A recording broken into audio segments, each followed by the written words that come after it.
Employees Welfare Association and Home Guard Welfare Scheme Committee na sinduna Remy Guard Welfare Scheme gi senpam yenthokpagi thoram pangthokre GM Hall da pangthokiba thoram aduda Yanglem Mangi Singh President Manipur Home Guard Employee Welfare Association na phongdorakpada Home Guard ki pension scheme leitabana Home Guard employees singda mating oinabagi damak kanna hotnaduna senpam asi phanganbani lengak na athubada hotnaduna Home Guard kisu commandant ama thambiyu haina phongdoki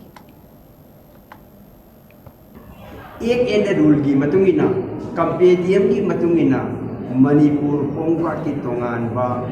commandant general अमा तोंगान थंगदबनी अतै बाइदबा portfolio यानदबा commandant general home guard हायरगा अमक थमगा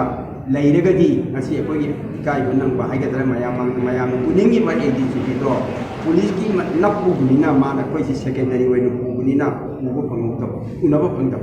अरु कईगुंबा commandant general लेबसी Manipur सरकार ना हापी बतारगदी ममांगी सरकार की जो कोई डिमांड तौदन लाकनी हौजी जो कोई डिमांड तौरी ऑनरेबल हाई कोर्ट जो खनौ हाइरबनी अदुबो सरकार जिना होम गार्ड की थबक थोरम खदिमुक्तगी अतैदी खंगे अतैदी पामेंग जो पलम याय मर ओइनो होम गार्ड तदी अपनबगी अपनबा अयेत ngasi बावत तौबीदबा डी हेगतबगी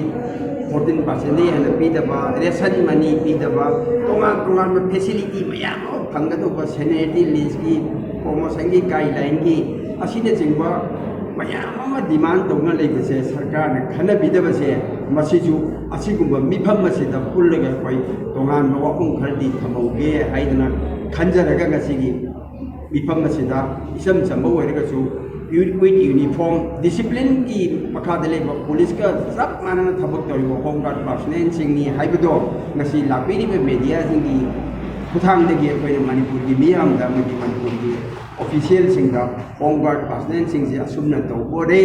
मखोय की ड्यूटी से सुमाइना तौबजा ओइरे हाइबदो खंगन बिबदा मयाम मतेंग पांगीदमसु मयाम हन्ना थागसे